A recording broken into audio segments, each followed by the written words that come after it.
Hi everyone, I'm happy to be with you again, and this time with the episode of Pinchas. We know that every Shabbat is a unique Shabbat, but there is a better Shabbat than another. What we are talking about, what really is happening on Shabbat morning when we read the Torah. So I would like to give an introduction to that. This is speaking about Mount Sinai. The time that we had the revelation on Mount Sinai. In that time, the all-encompassing energy, everything was revealed. It was complete. It was whole. The entire Torah was revealed, which means the light that is revealed through the Torah was totally complete. To that level that death was removed in that time. The energy of immortality ruled for almost 40 days and was almost completed, that the entire process will be complete forever, and then before the end we did a mistake, the mistake of the golden calf, and now the completion was broken. The complete cannot be revealed, and now it's again broken into pieces. The whole is broken. It's like a puzzle that we need to put together again. Now the difference between before Mount Sinai and after, that Mount Sinai took place and the completion was revealed in our reality. Because we made a mistake, we disconnected ourselves from that. But God gave us a tool through which we can connect at least to part of that energy every week. So every Shabbat, when we read the Torah, we are connecting to part of that energy. The Torah is the channel through which we can receive it. The light that was revealed on Mount Sinai was the light of life. We felt we get to the level of immortality, so it's energy of life. So every Shabbat, that energy of life is being given. This is why it's also energy that can heal and cure, if this is the soul or the body, if we tap into that channel properly. So therefore, the reading of the Torah on Shabbat is very, very powerful and unique. And I would like to explain it a little bit further. On Mount Sinai we came ready to receive that light, because the vessel needs to be ready to receive the light. Which means, if I have a cup of water, but instead of water I have Coke over here, now I cannot receive water in the same place. If I want something clean like water, I need to take out the Coke and to put the water in, to wash the cup and to put the water in. Our vessel needs to be clean and ready for the light of the Torah. So if I'm coming with a dirty vessel into Shabbat morning to receive the light of the Torah, my vessel will be able to receive a little bit of that light according to how clean my vessel is. Or if I will receive light, it will get dirty from the dirt that I will have inside. So therefore Mount Sinai episode took place after that the people of Israel have been through process of cleansing of 210 years in the exile of Egypt. And then through the miracles of the plagues, the people of Israel got purified as well, because they changed their consciousness. And the people that went out from Egypt into the desert went through 49 days of spiritual preparation for the Torah. So therefore, when we are coming to the Torah, with which type of preparation we are coming to Shabbat morning? Just that I'm entering my car and driving to the synagogue to read the Torah, or I'm walking to the synagogue because I'm a Shomer Shabbat, I'm walking to the synagogue and coming to the reading of the Torah, or I'm doing a spiritual preparation. Do I believe in it? Do I desire it? Do I have a yearning for that type of light? A huge desire. Do I have the awe of God? Do I have the awe to the channel that God gave us? And as well, on Mount Sinai, the process that took place is that we were totally respectful for what took place. And to be able to receive that light, we did not speak when revelation took on Mount Sinai. The Book of Splendor, the Zohar, is making a parallel, is comparing the reading on Shabbat morning with the Torah to Mount Sinai.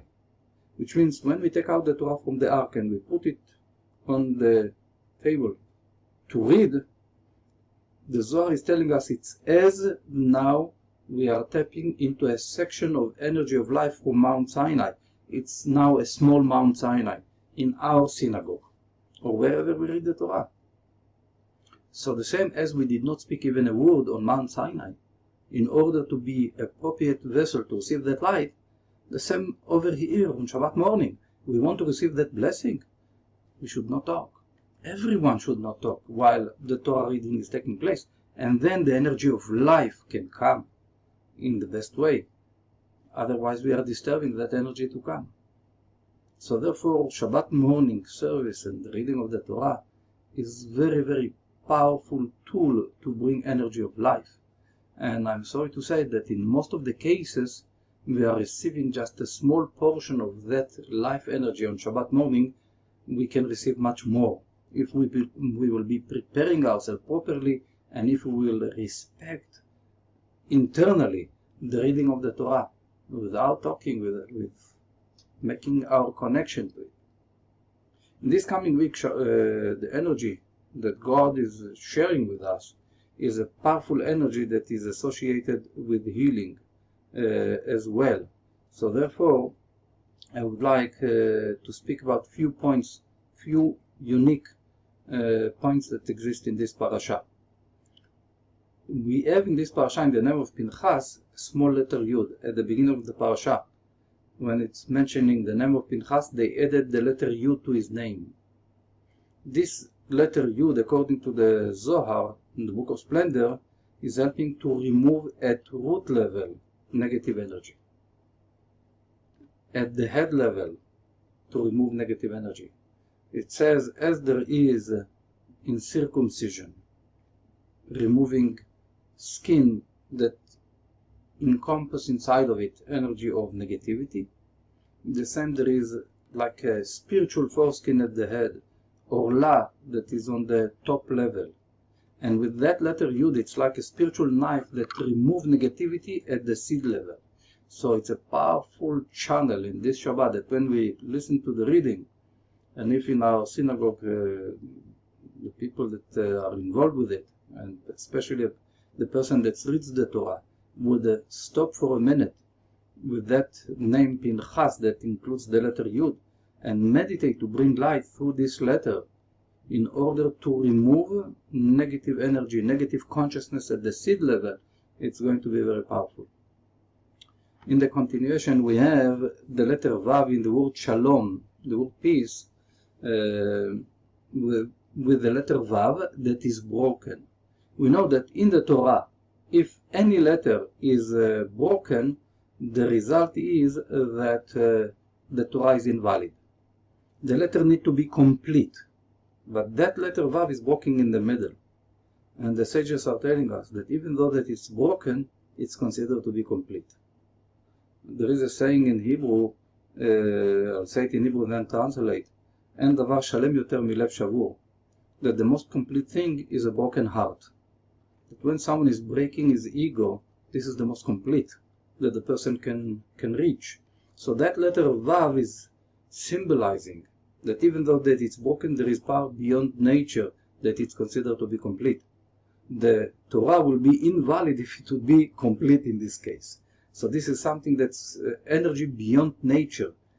To turn something broken, to bring the energy that it will turn from negative into positive, from broken into complete.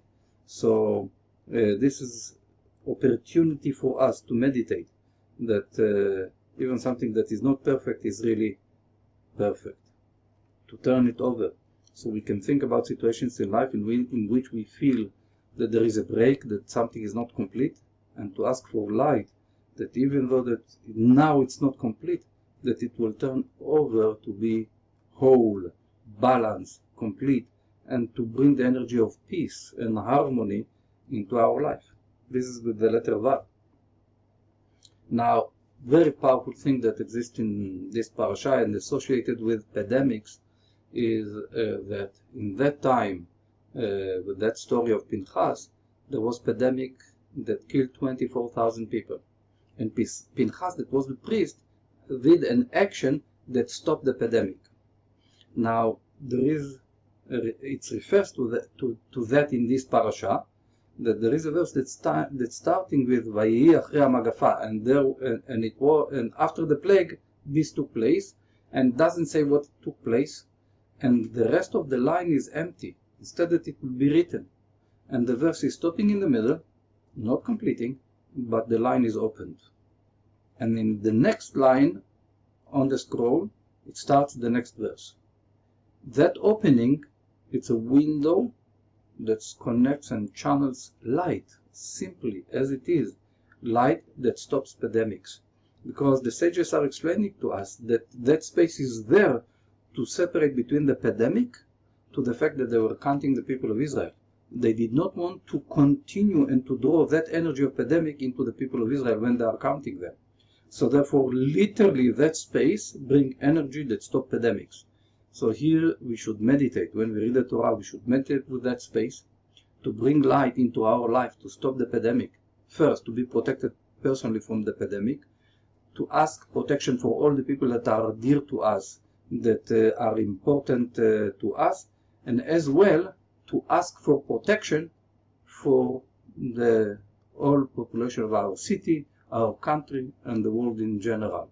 But we start with a small core, with our family and with our dear people, that we ask for protection from pandemic for them and for us. So the idea is very powerful channel that we have in this portion to stop pandemics. This is another very important part, section in this parasha. Then let's speak about one big letter, final letter. There is a story of the daughters of Tzlofchad, a person that was killed in the desert, and he was making a sin and he was supposed to be killed. He was killed in the desert, and 5 daughters of that person are asking for the inheritance that their father was entitled to receive in the land of Israel, which means when coming into the land of Israel, they gave property to each family, and they were saying, we are daughters, and according to law, we are not supposed to receive the property, but what about the property of our father? We should receive it, even though that we are daughters, because speaking about a space, property within the land of Israel, we are speaking about a place which is channeling energy to our family. And Moses was asking God what to do with them, and God says they are right. When Moses was bringing their case in front of God, it's using the word mishpatan, like their case, and the letter nun is a final nun, is a big letter, bigger than usual. That letter is channel for energy, that we should ask for what we deserve as a property from the point of view of the energy in the land of Israel. Which property is connected to my soul according to the spiritual law that the Almighty knows, and we are asking that we will have the merit to get into that property, to receive that property in our life, being in the land of Israel, to receive that it will belong to our family, because it's not just the physical and the monetary receiving of property.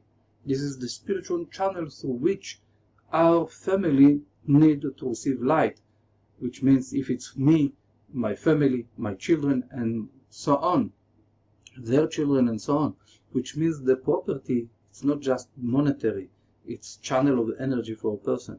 So we should pray and we should ask that we will have the merit to be in the right place, in the right time, from the point of view of property in the land of Israel. And through the letter Nun, we can ask for that light that will guide us and will give us the power to manifest that. As the daughters of Tzlofchad were asking and received, and they were answered in a positive answer. So this is with the big letter Nun. After that, we have the holidays. We know that in every holiday, according to the Jewish customs, there was a special sacrifice that was brought in the temple for that holiday, additional sacrifice. which means it was additional channel of light to reveal light in that holiday. So because that we have in this portion Pinchas the story of the sacrifices of all the holidays, literally in like in a capsula, we have the energy of all the holidays in one portion that we read this Shabbat. We can tap into the energy of Rosh Hashanah, Yom Kippur, Sukkot, Pesach, Passover, Shavuot, all the holidays. We can connect to them within this parasha. And last thing but not least is the fact that within the holiday of Sukkot, the reading is including that they brought in the temple, they brought sacrifices of 70 oxes. Within the 7 days, they divided it in a certain way. Altogether, 70 oxes were sacrificed. And the purpose was to bring light to all the nations. So the question is, what's the meaning to bring light to all the nations? To bring light to all nations meant that each nation have a spiritual governor that rules over that nation. It's an angel, very high level angel, that receives light, and what the light that he receives is channeling to the nation that he is ruling over. If the power of that angel is higher, the energy that that nation will have will be a higher one. It will be stronger, economy, politically, and so on, they will be stronger. If the governor is stronger. If the governor is losing from his power, the nation here would lose power. Now, there are two ways how that governor can receive his energy. From the light of God, through higher angels, from like archangel, into the 70 angels, 70 governors, that each one will receive their light, or in a way which is considered a higher way, more energy that the world will receive when the light is coming through the Shekhinah, through the divine presence of the Shekhinah, from there to the people of Israel and to all the nations. Which means if the people of Israel, us, we draw the light from the Almighty to the Shekhinah, then the Shekhinah can divide the light to all the 70 governors in the heaven, and from there to the 70 nations. If the light is coming through the Shekhinah, it's a more balanced light, and create more balance among the nations to themselves, and among the nations to Israel.